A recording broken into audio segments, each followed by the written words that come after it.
There's a fair bit I want to cover in this video, so bear with me.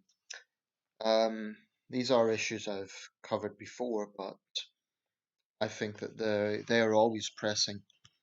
I was reading an article in the Times from I think it was 2 days ago, um, and I might actually speak more specifically about that article in another video. But our ambassador to Beijing, Caroline Wilson, has been rebuked by the Chinese government because she posted an article on WeChat, the social networking site, arguing the merits of a free press.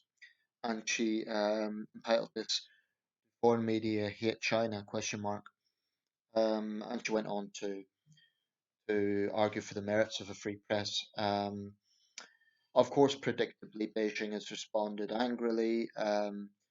They've accused her of interfering. They've accused Western media of bias, the usual narrative. Um, I've always found that interesting though, because I mean it's rather galling because on one hand they complain about Western media bias, on the other hand they don't allow media access to a lot of things. I mean, an example of this is about 5 years ago, 2014 actually. There was a big ferry disaster on the Yangtze. Hundreds of people died. It was a major incident, so therefore a major news story. And BBC correspondents were physically pushed away from trying to cover the event. And they weren't obstructing emergency personnel or anything like that. They were just trying to speak to people involved in the disaster who wanted to speak, who wanted to let their grief and frustration be known. There's a long history of this. There's a long history of harassment of journalists. So, this is one of the many hypocrisies of the Chinese regime. They complain about not getting fair treatment by the foreign press, and yet they won't allow flexibility. They won't allow journalists to do their job. And it goes without saying that there is no independent press in China. Xinhua, CGTN, they're all completely controlled by the party. So they're basically puppets. I think among them there might be some journalists who feel uncomfortable about it, and they maybe deep down know that it is, they know it's propaganda. There was an incident a few years ago where two female journalists there was a situation where they had a bit of a spat. One was wearing red, one was wearing blue. It became a little bit of an internet phenomenon because one rolled her eyes and sort of like because her colleague had asked a very obviously scripted, slavish question to the party, some party executive or party Politburo member. I can't remember precisely, but that to me indicated that there are little glimmers of dissent. So that's one thing to think about. China today is different in that sense from the 1960s, from the Mao era, in that there are more educated people, there are more people who know that there is something wrong. But I'm under no illusions. The depth of neo-nationalism in China is intense. I've been there. I know what it is like. School children, it's drilled into them from an early age. I worked at high school, and every Monday morning there was a 1 hour lecture on loudspeakers, basically about national values. And, this wasn't so much things like respect your neighbors and that sort of thing, things that might be okay and harmless. This was very much about defending the motherland and, really nationalistic. Because I think what happened in recent decades is the Communist Party know full well that ideological communism, Marxism, Leninism, it belongs in the past. And there's a real paradox with the Chinese situation because there's a lot of China's elite members of the Communist Party who are very wealthy, actually. Um, Corruption is rife. Xi Jinping, of course, had a big campaign against graft, which was popular. It was genuinely popular because, the public were fed up of powerful, corrupt officials getting away with things that they wouldn't get away with. So, on the surface, that was quite clever politics by Xi. but it was probably also an excuse to get rid of his internal opponents. Why does that matter? It matters because Xi Jinping has wielded the most power of any Chinese leader since Mao, and that even includes Deng Xiaoping. Um, that's significant because when Xi came in, there was some speculation he might be a reformer. Well, that's a long lost delusion. That was, it's very obvious that isn't the case. Um, I've never been shy of showing my contempt for the CCP. I think it's a thuggish regime, um, and what they are doing to the Uyghur people is an absolute abomination. I mean, it's bad enough what's happening in Hong Kong, but what's happening to the Uyghurs, it's repugnant. Um, but the power of China is a significant factor in this. There's a lot of nasty regimes around the world, but somewhere like Eritrea or you can name any other dictatorship, Turkmenistan. There's some pretty vile regimes, and they may even be nastier than the Chinese regime on the surface. But the power that Beijing has is very, very strong. Let's not be under any illusions about that. China is pretty much the second most powerful country in the world today. So this century, we're still pretty early in the century. This century is going to be defined by the relationship between China and America, China and the West. And I do think we are on the cusp of a new Cold War. And I think China certainly is largely culpable for that. I'm talking about China. Obviously, I mean the Chinese government. Idealistically, I would say, well, it's not the country, it's the government. But the truth is, in geopolitics, that's just the vernacular that has to be used. Um, I can constantly say, oh, I'm not talking about the country, I'm talking about the government. But unfortunately, the power that the CCP has means that these days it really is representative of the country. I'd like to be optimistic and say, well, there's millions of Chinese that are against it. If there are, they're certainly not confident enough to do anything about it, um, such as the power that the CCP has. And this power extends well beyond China's borders. An example of this is its role in the Permanent Security Council of the UN. If we look at other dictatorships around the world, China can predictably be relied on to prop them up. This happened early in the Syria war when Assad was massacring his own people. Uh, Beijing and Moscow propped it up, which, in my opinion, is one reason why that war became so awful and so prolonged. But there's another more recent example, which is Burma. Um, and that's an interesting one because the Burmese junta and the Chinese Communist Party aren't exactly bedfellows. They've had some disputes themselves, but China's backing them up because they want stability, because they have business interests in the country. Um, so, as far as I'm concerned, the Chinese regime is just as guilty as the Burmese regime for what's happening there, for that young woman that was killed. The CCP has blood on their hands for that because they are shamelessly backing this regime. Um, but the number of areas that we could look at, it's vast. I mean, this is where it differs from other dictatorships because as unpleasant as the Eritrean or Turkmen dictatorships are, they don't have world influence in the way that China does. They don't have the sort of power whereby they can actively try to undermine um, powerful Western democracies. Um, and this has been going on for a long time. I think, for example, that there is definitely a concerted effort to fuel nationalism abroad. Um, we saw about 2 years ago when the main Hong Kong protests were going on, Chinese students were actively intimidating and bullying and harassing their Hong Kong peers simply because they were criticizing the CCP. This wasn't a case of, oh, we disagree with you. This was actual physical threats and bullying, and not a single Chinese student was expelled for that. Instead, the universities involved gave generic warnings, and I know that well because I followed the situation closely at the time.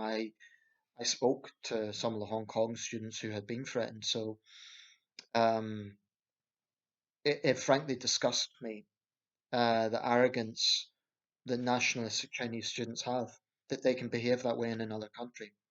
It it really is something that I think we need to look at a little bit more. Now, to be clear here, in no way am I saying we should treat all Chinese students as the enemy or something like that. That would be wrong. Um, because a lot of them are just normal young people who just come here to study, and it would be wrong to, blame them for what the government is doing. However, if they're going to insist that they have free speech and they're going to insist that they're not pawns of the government, they can't complain when they are then criticised or spoken about when they do act as pawns for the government, when they try to intimidate fellow students. Um, you know, recently there's been some coverage of they're complaining about being seen as one insulting term is Chinazis. Now, I don't use that term personally, um, but instead of complaining, they need to see where this is coming from, and they need to understand just how hated the Chinese government is around the world right now. I mean, I think China actually has very few true friends in this world. Um, there are governments that are close to Beijing for one reason or another, whether it be geopolitics or trade. Pakistan's an example, Russia, North Korea, and some of them are quite powerful countries as well. But I honestly think that the Chinese regime doesn't really have any true friends. Not in the same way as, for example, the United Kingdom has with its Commonwealth friends and allies. You can't compare the situation between China and Pakistan versus, say, the UK and Canada. Because in the case of the UK and Canada, it's not just trade, it's shared values. It runs very, very deep. China and Pakistan are very different countries. One is an Islamist theocracy, the other is a communist single party state. So they're very different in that sense. It's more just convenience, as a sort of bulwark to India. So that's a good thing. But what concerns me most of all is the confidence that Beijing has. That suggests that they think the West is a soft touch. There are, like I say, a lot of Hong Kongers who are very critical of Biden because they think he's going to be soft on China. Well, so far that hasn't been the indication. First call with Xi Jinping was apparently pretty frosty, and Antony Blinken shares Mike Pompeo's assessment that what's happening to the Uyghurs is genocide. So those who think that Biden's going to be a puppet, I don't see any evidence of that, and that's a good thing. I want Biden to be hawkish. I want Biden to take a hard line. If Biden is weak on China, that would be unforgivable at this juncture in history. But I think, that's an unfair allegation. Um, if anything, in fact, Biden being more internationalist, working more with allies in a way that Trump didn't, is a good thing and will be strong in the fight against Chinese totalitarianism. So, what am I proposing? Am I saying we just cut off all links completely? No, because unfortunately that isn't realistic. There will be some areas where we may have to work with them on. For example, if there was a situation, say, that Somali pirates uh, took a vessel that was maybe, say, Chinese owned and had British sailors, or where there was a sort of mutual interest, let's say. There may be some circumstances we have to work with them, but it's just as much in their interest to work with us. So, even during the Cold War, the West did have lines to Moscow, so it was never 100% cut off. But I do think we need to distance ourselves. Um, I think that the Cameron Osborne experiment of really sucking up to China, that's put it bluntly, that's what it was. In my view, it was one of the biggest foreign policy mistakes of the Cameron years. And he's not the only prime minister to have done it. Johnson's administration has been a bit more hardline. I certainly don't envy Dominic Raab, and I don't envy Caroline Wilson. By the way, she is multilingual. She's clearly an intelligent woman. She is not in that job for nothing.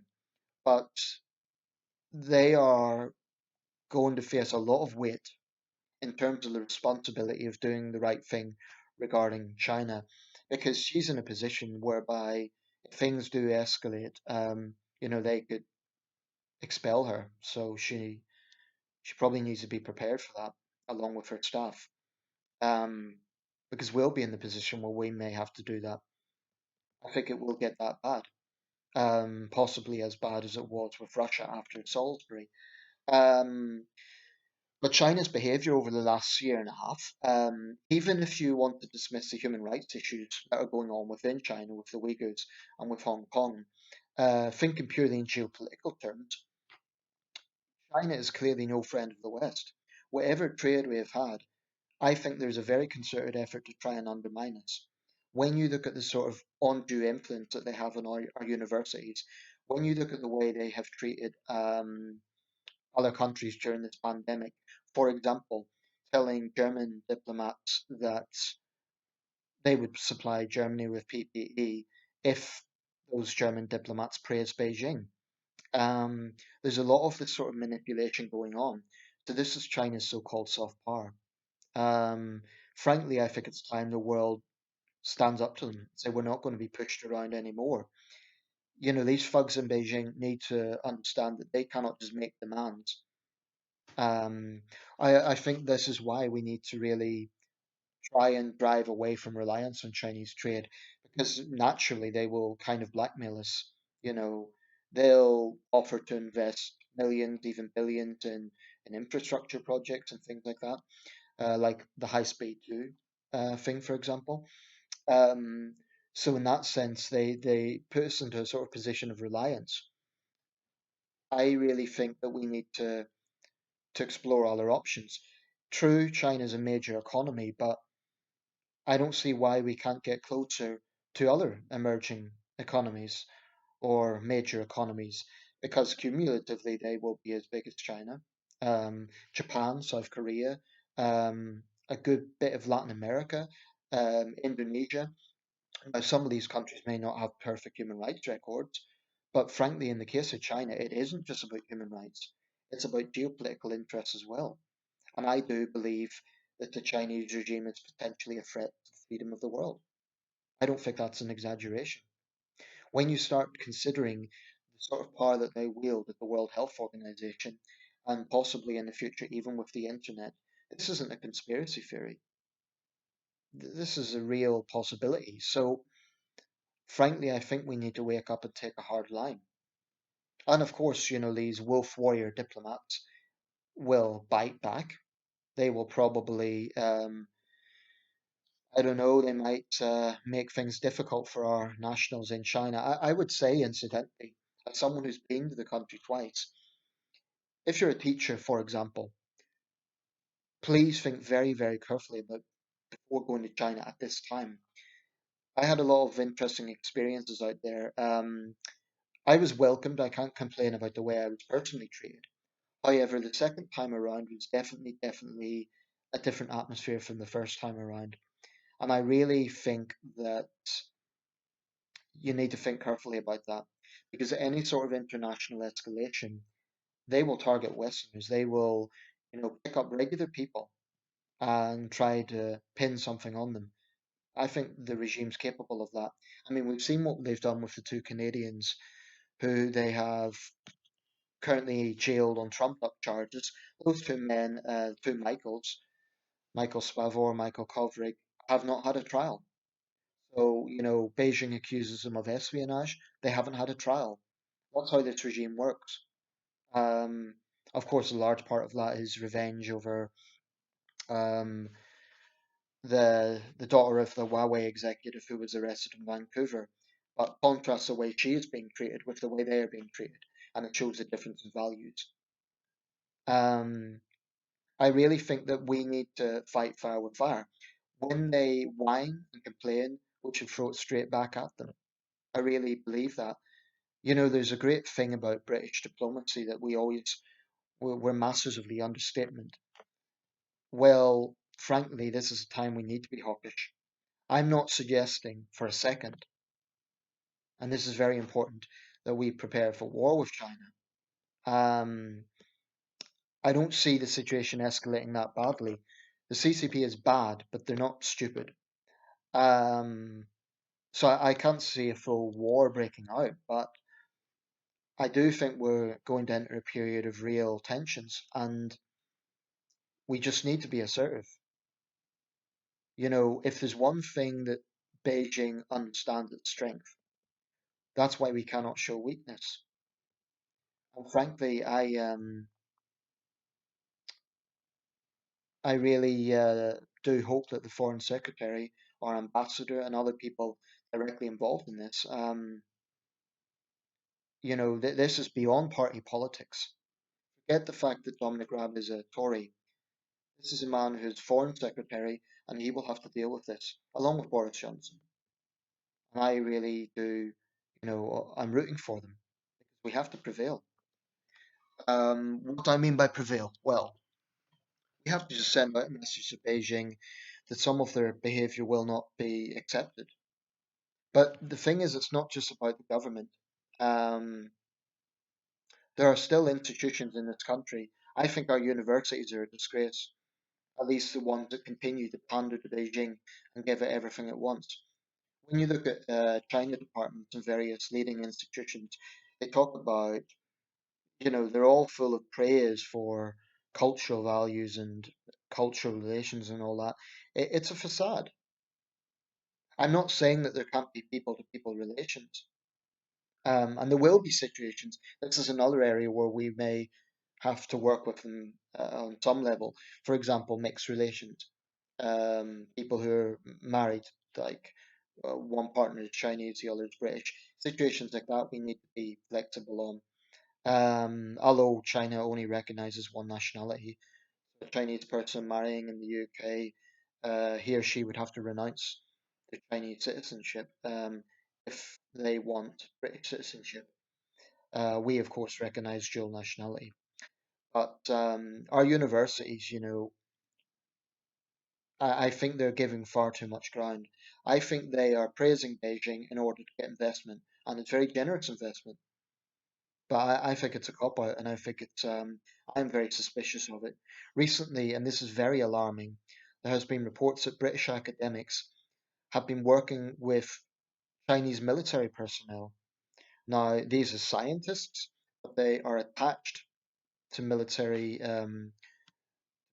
apparatus in China, and that's deeply alarming. I don't know if it's sheer naivety of these academics or they're just greedy. I don't know what it is. But I really think that that is something that we need to take very seriously because they can say they're just sharing knowledge about physics. They need to wake up and understand the regime that they're dealing with and understand that in China, everyone is connected to the CCP, everyone in a position of power. So they may not be a politician, they may not be a general, but if they're a leading scientist, you can be absolutely sure that they will have party links. That's why it's so naive and wrong, in my view, for these people to pander to China. And I think they need to be called out. And there's other areas. I mean, Ofcom, I was frustrated with for a long time because they weren't taking action against CGTN. They finally have, and that was great news. And I like to think I played a small part in that. But it was the right thing to do, although it was long overdue. But I do think it was the right thing to do because I don't think we should allow a network that airs forced confessions and contributes to mass persecution um, in a free country. Um, but we're at a point now where they're going to have reprisals against our press, BBC, Sky News, and so on. Current situation is that well, I think it's very volatile, but the approach of saying, well, things are bad, let's mend relations. Unfortunately, I think it's misguided because successive governments have taken this approach of thinking if we just give Beijing what it wants, then they'll reform, they'll be on side. And, there were high profile state visits like in 2015. It was all smiles for the camera and, warm speeches and so on. But that unfortunately is just a facade for what is really going on here.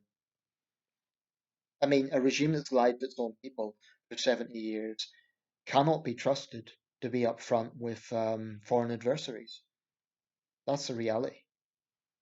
And I think the world as a whole needs to wake up to what Beijing is doing. But there's a real philosophy with this. You know, their philosophy is we had the century of humiliation. The European powers plus Japan carved up the old Qing Empire and we were humiliated. So it's logical that the Chinese want to be proud and want to be assertive. Um, I can understand that. If I was Chinese, would I be of that mindset? Probably. But understanding the context isn't a justification for it. Um, and you know, we're in the year 2021, so this sort of notion of basically revenge that Beijing has, their peaceful rise is a bit of a mockery because their actions in the South China Sea are not peaceful. You know, building artificial islands, bullying smaller countries. Um, right now, I do think that the CCP is widely despised around the world. And unfortunately, that might lead to some xenophobia. But what I would say to any Chinese nationals is instead of getting upset with the rest of the world, be angry with your government because it's your government's behavior that has created this situation. You know, I would never support abuse or harassment of an individual Chinese person just because of their nationality. You know, I've had a lot of relations with Chinese people as friends, as colleagues, and I've honestly found them to be some of the most generous, helpful people I've ever known. You know, that's sincere. But for me personally, I'm torn between my values and yes, love of my country, but also the reality of this. I cannot ignore what's going on in Xinjiang just because I have Chinese friends. Doesn't mean I'm going to get into a big, I'm going to bring up that confrontation with them. But if they were to ask me about it, if they were to bring it up, I certainly wouldn't hold back. Um, so yeah, personally, it's been difficult, but I guess it would be like if you had a German friend in the 30s. People might cringe at that analogy, but I really do think that it is not that different. The only difference is that China hasn't started a world war, and I don't think they will. But really, is there that much difference? Both are totalitarian regimes that use populism, that use nationalism. Um, both have mass incarceration of minority people that they deny. Both rely on propaganda. There are some analogies, and both complain about biased coverage as well. Um, but there's a desensitization there as well because you can get Chinese apologists for this sort of stuff, and they might be a decent person in every other way. They might be a loving parent. You know, they might be a good person in every other way, but they're putting on blinkers to what their government is doing, and that's a part of nationalism. Albert Einstein very correctly said was the measles of mankind. Um, I'll leave it there, but I really think this is a pressing issue, and we have to be on the right side of history. And right now, that means being stronger and more assertive. I'm not suggesting we just, well, I was going to say start escalation, but it's an escalation that's already been started by Beijing due to the way they've handled COVID, tried to blame outsiders, blackmailed, um, covered up, and this is something that we're all suffering from. So if that isn't a wake up call to what China is doing in this world, I don't know what will be. But I'm sick of them. I'm sick of the CCP and their arrogance and their belligerent behaviour. So we just need to respect ourselves and say we won't tolerate it, and we won't tolerate it towards our friends either. I mean, as far as I'm concerned, if an Australian or a Canadian or a French person is ill treated by the Chinese regime, that's no different from a Briton. So there's actually a political factor as well. I'll round this up.